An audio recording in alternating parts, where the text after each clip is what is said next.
Hello buddies, welcome to toppers TNPSC. நாம் இன்றைக்கி இந்த வீடியோவில் என்ன பார்க்க போகிறோம் அப்படின்னு பார்த்தோம்னா, ப்ரீவியஸ் இயர் கொஸ்டின் பேப்பர் ஜியாகிரஃபியில் என்ன கேட்டிருக்காங்க அப்படிங்கிறது தான் பார்க்க போகிறோம். இது வந்து குரூப் 1க்கு யூஸ்ஃபுல்லாக இருக்கும், குரூப் 2, குரூப் 4 எல்லாத்துக்கும் யூஸ்ஃபுல்லாக இருக்கும். வாங்க இந்த வீடியோக்குள்ளே போகலாம். முதல் கொஸ்டின், பின்வரும் எந்த நிலத்தோற்றம் காற்றின் படிவு செயலுடன் தொடர்புடையது அல்லன்னு தான் கேட்டிருக்காங்க. இதற்கு சரியான விடை என்ன அப்படின்னு பார்த்தோம்னா ஆப்ஷன்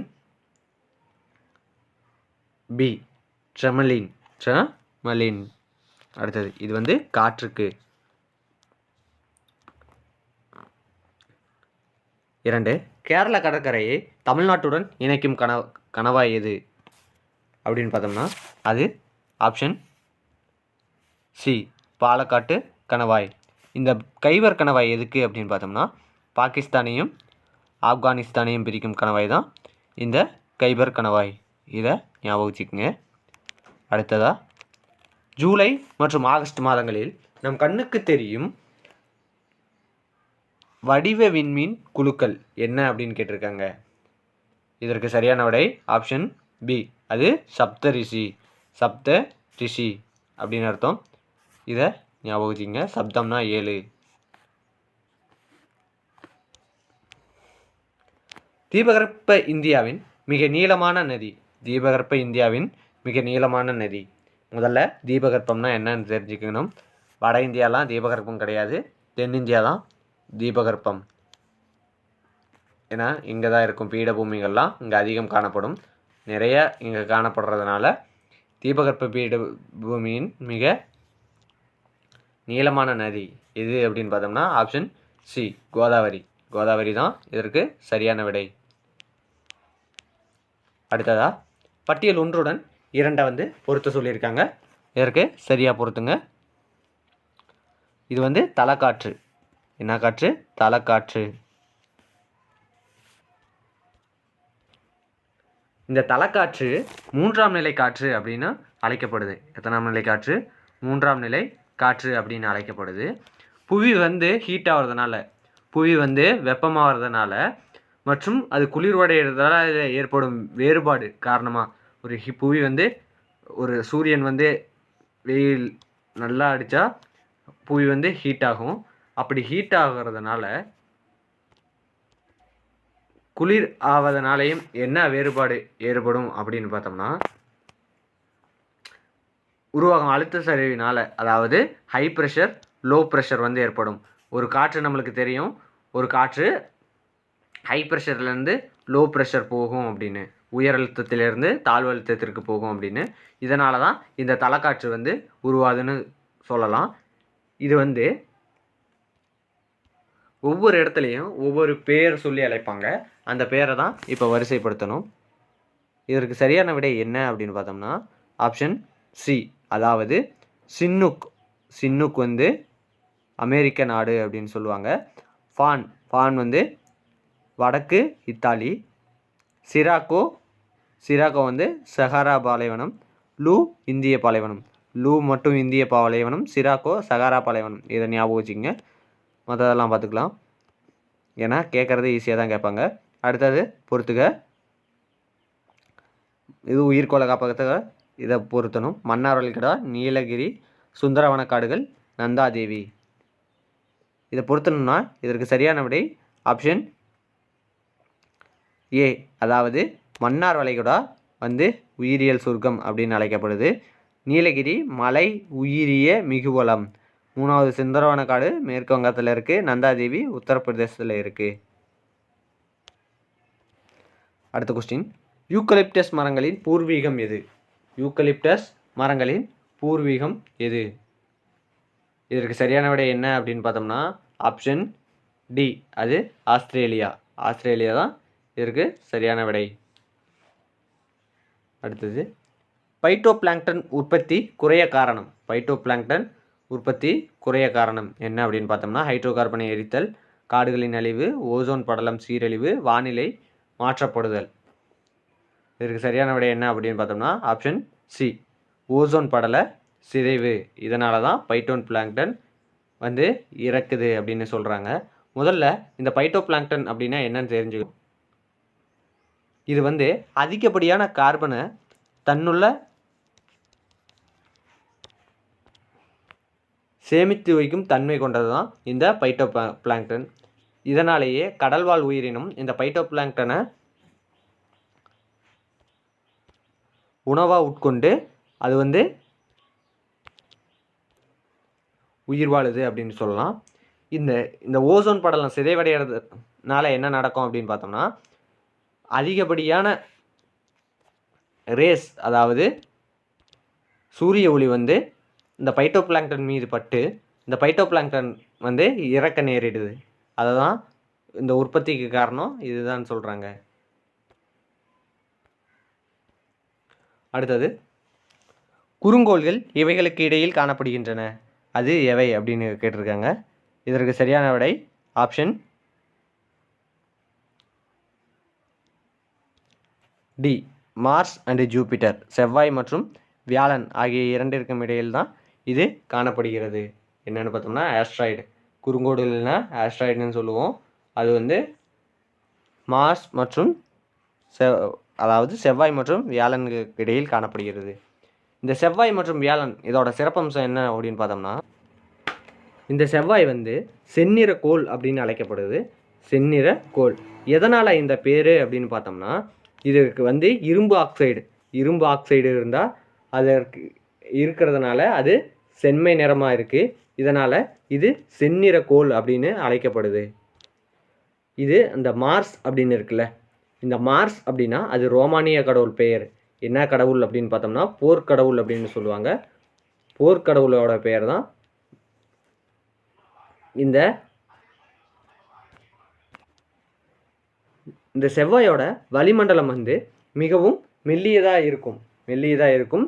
இது வந்து போபோஸ் டீமோஸ் அப்படிங்கிற இரு துணைக்கோள்களை கொண்டிருக்கு. என்னது? போபோஸ் டீமோஸ் அப்படிங்கிற இரு துணைக்கோள்களை கொண்டிருக்கு. இதை மட்டும் ஞாபகம் வச்சுங்க. அடுத்த இதில் வியாழனை பற்றி அடுத்த கொஸ்டின் ஏதாவது வந்தால் பார்க்கலாம். இந்தியா எவ்வித பருவநிலை பகுதிக்கு கீழ் உள்ளது? இந்தியா எவ்வித பருவநிலை பகுதிக்கு கீழ் உள்ளது? இதற்கு சரியான விடை என்னன்னு பார்த்தோம்னா ஆப்ஷன் டி, உண்மையான பருவமழை பகுதி, ஏரியா ஆஃப் ட்ரூ மான்சூன் அப்படின்னு சொல்லுவாங்க. முதல்ல இந்தியா எந்த இடத்த லொக்கேஷனில் இருக்குது அப்படின்னு தெரிஞ்சுக்கணும். இப்படி இருக்குன்னா டிராபிக் ஆஃப் கேன்சர், அதாவது கடகரேகை அதாவது நிலநடுக்கோட்டுக்கு மேலே 10 டிகிரியிலிருந்து 37 டிகிரி வரைக்கும் இருக்கா. அப்போ கடகரேகை எங்கே பாஸ் ஆகுது அப்படின்னு பார்த்தோம்னா 23.5 டிகிரி. இது கடகரேகை நம்மளுக்கு தெரியும். அந்த மாநிலம் 8 மாநிலங்கள் வழியாக இந்த கடகரேகை வந்து போகுது அப்படின்னு. இதனால தான் இது ட்ரூ மான்சூன் அப்படின்னு அழைக்கப்படுது. ஏன்னு பார்த்தோம்னா சம்மர், அதாவது கடகரேகை வந்து ஜூன் 21 இந்த இதில் சூரியனோட கதிர்கள் வந்து செங்குத்தா இந்த கடகரேகை மீது விழும். அப்போ இந்த கடகரேகையில் அதிக சூரிய ஒளி இருக்கும். அதிக சூரிய ஒளி இருந்தால் என்ன நடக்கும் அப்படின்னு பார்த்தோம்னா குறைவான தாழ்வழுத்தம் இருக்கும். என்னது? குறைவான தாழ்வழுத்தம் இருக்கும். இந்த குறைவான அழுத்தம் என்ன பண்ணும், இந்த நிலநடுக்கோட்டு பகுதியில் ஹை ப்ரெஷர், அதாவது அதிக அழுத்தம் இருக்கும். இந்த அதிக அழுத்தத்திலிருந்து குறைவான அழுத்தத்திற்கு நம்மளோட காற்று மூவ் ஆகும்னு தெரியும். இந்த காற்று இங்கே இருக்க கடல் பகுதியில் இருக்க தண்ணியெல்லாம் கவர்ந்துட்டு வந்து மான்சூனாக நம்மளுக்கு பொழியுது. இதுதான் இதோட சிம்பிள் கான்செப்ட். இதனால தான் இது உண்மையான பருவமழை பகுதி அப்படின்னு அழைக்கப்படுது. அடுத்த கொஸ்டின், யோகா ஹமா செயல் வரைவு திட்டம் இதனுடன் தொடர்பு கொண்டது, அது எது? யோகோ ஹமா செயல் வரைவு திட்டம், ஸ்ட்ராட்டஜி எதோட தொடர்புடையது அப்படின்னு பார்த்தோம்னா இது வந்து நேச்சுரல் டிசாஸ்டர் மேனேஜ்மெண்ட், இயற்கை பேரிடர் மேலாண்மை அப்படின்னு அர்த்தம். இது வந்து ஒரு கரண்ட் அஃபேர்ஸ் கொஸ்டின். நீங்கள் இப்போ கரண்ட் அஃபேர்ஸில் என்ன ஸ்ட்ராட்டஜி எடுத்திருக்காங்க அப்படின்னு பாருங்கள். ஏன்னா அதுவுமே முக்கியம். ப்ளஸ் நீங்கள் யோஜனா அதாவது திட்டம் அப்படின்னு சொல்லப்படுற மேகசீனை நீங்கள் கன்ஃபார்ம் படிச்சிருக்கணும். ஏன்னா அதிலிருந்தும் கொஸ்டின் வரும். இயற்கை பேரிடர் மூலமாக என்ன நடக்குது அப்படிங்கிறதையும் பார்த்து வச்சுக்கோங்க. ஏன்னா அந்த இப்போ இயற்கை பேரிடரில் கவுன்சிலில் யார் யார் இருக்கா, அந்த இதுமே மேலாண்மை ஆணையம் யார், தலைவர் யார், இதெல்லாம் கேட்க வாய்ப்பு நிறையா இருக்குது. ஏன்னா டிஎன்பிஎஸ்சி பொறுத்தளவுக்கு அதுதான் அதிகமாக கேட்பாங்க. அடுத்தது 2010-11ஆம் ஆண்டின் தமிழ்நாட்டில் உள்ள சாலைகளின் நீளம். 2010 மற்றும் 11ஆம் ஆண்டு. இதற்கு சரியான விடை ஆப்ஷன் சி, 2,05,557 கிலோமீட்டர். 2,05,557 கிலோமீட்டர். அடுத்தது இந்தியாவின் மிகப்பெரிய உப்பு ஏரி எது? இந்தியாவின் மிகப்பெரிய உப்பு ஏரி எது? இதற்கு சரியான விடை ஆப்ஷன் சி, சாம்பார் லேக். சாம்பார் ஏரி தான் மிகப்பெரிய உப்பு ஏரி. அடுத்தது புவியின் பெரிய தட்டு எது? புவியின் பெரிய தட்டு. இதற்கு சரியான விடை ஆப்ஷன் சி, அதாவது பசிபிக் பிளேட்டு தான் புவியோட பெரிய தட்டு. இது 2 தட்டாக பிரிச்சிருப்பாங்க. ஒன்று மைனர் பிளேட், அதாவது சிறிய தட்டு, மேஜர் பிளேட் பெரிய தட்டு அப்படின்னு. இது இருக்கிறது எல்லாமே பெரிய தட்டு தான். இதில் வந்து பெரிய தட்டு எது அப்படின்னு பார்த்தோம்னா பசிபிக் தட்டு தான் பெரியது. இதுதான் நிலநடுக்கத்திற்கு காரணம் அப்படியா இல்லையா அப்படிங்கிறத இந்த தட்டு தான் முடிவு பண்ணும். இதை வச்சு தான் ஆராய்ச்சி செஞ்சாங்க, நிலநடுக்கத்திற்கு காரணமா இல்லையான்னு. அடுத்தது நாக்ராக், நம்தபா, நந்தாதேவி, சுந்தரவனம். இதை பொருத்தணும். இதுக்கு நம்மளுக்கு தெரிஞ்சது சுந்தரவனம் மேற்குவங்கம் அப்படின்னு தெரியும், ஏன்னா நிறைய தடவை படிச்சிருப்போம். இதை வச்சு பொருத்தணும்னா இதற்கு சரியான விடை ஆப்ஷன் சி, அதாவது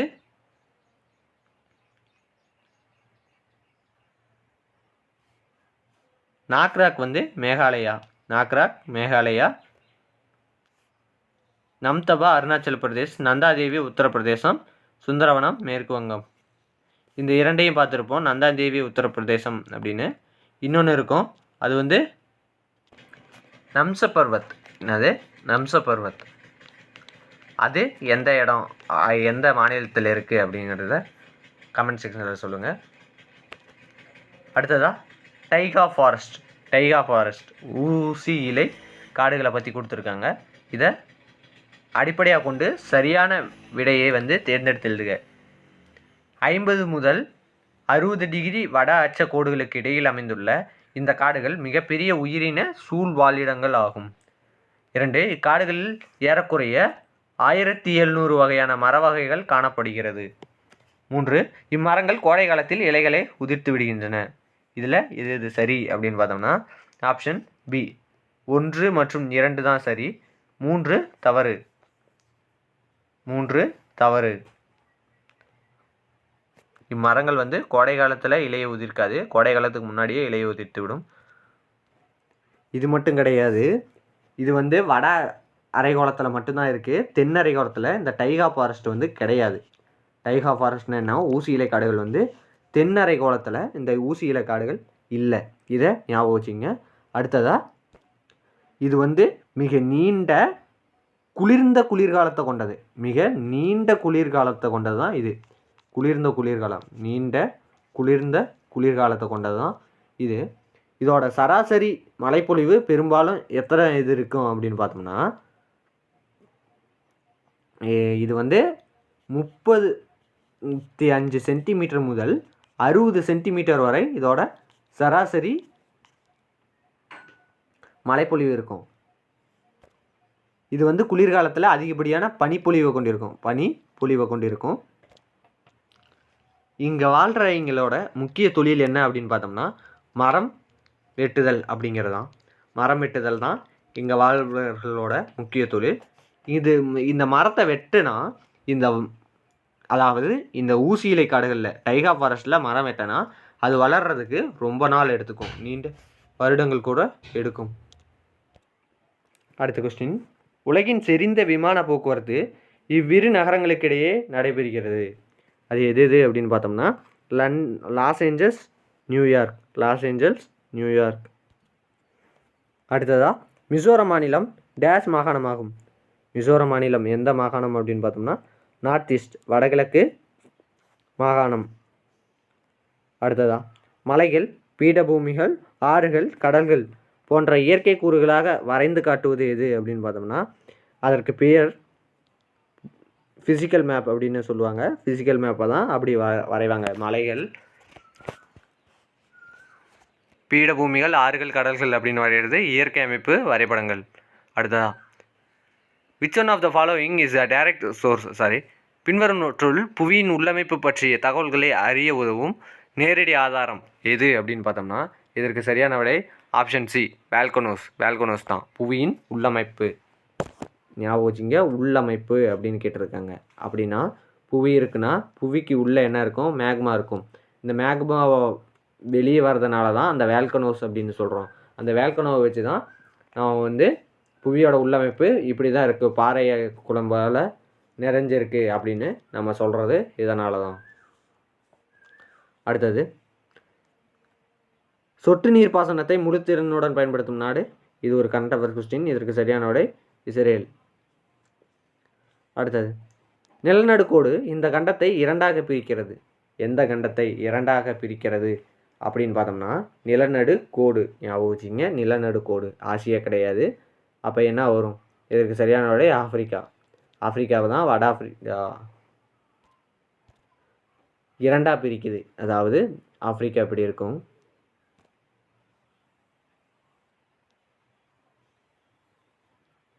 சரி எனக்கு இது வரல. ஆப்பிரிக்கா அப்படி இருக்கும், அதை இப்படி இரண்டாக பிரிக்கும். இங்கே இருக்கும், இது கடகரேகை பாஸ் ஆகிறது. அதுக்கும் கீழே நிலநடுக்கோடு. இங்கே பாருங்கள், இங்கே இருக்கிறது எல்லாமே, அதாவது கடகரேகை பாஸ் ஆகிற எல்லாமே ஒரு பாலைவன பகுதியாக தான் இருக்கும். அதை ஞாபகம் வச்சுங்க. கடகரேகை பாஸ் பண்ணுற நம்ம இதில் கூறுவோம், அதாவது இந்தியாவில் கடகரேகை பாஸ் ஆகிற அந்த ராஜஸ்தான் பகுதி பாலைவன பகுதியாக இருக்கும். அதை ஞாபகம் வச்சுங்க, அப்போ இது ஞாபகம் வந்துடும். அடுத்தது நிலநடுக்கோடு இதை பார்த்தாச்சு. அடுத்தது ஆற்று நீரில் காணப்படக்கூடிய உப்பின் சதவீதம் என்ன? கடல் நீர் கேட்கல, ஆற்று நீர் கேட்டிருக்காங்க. ஆற்று நீரில் உப்பின் சதவீதம் என்ன? கடல் நீர்னா அனைவரும் சொல்லிடுவீங்க, ஆற்று நீரில் என்ன? இதற்கு சரியான விடை ஆப்ஷன் பி, ஒன்லி 2% தான் காணப்படுது, ஒன்லி 2%.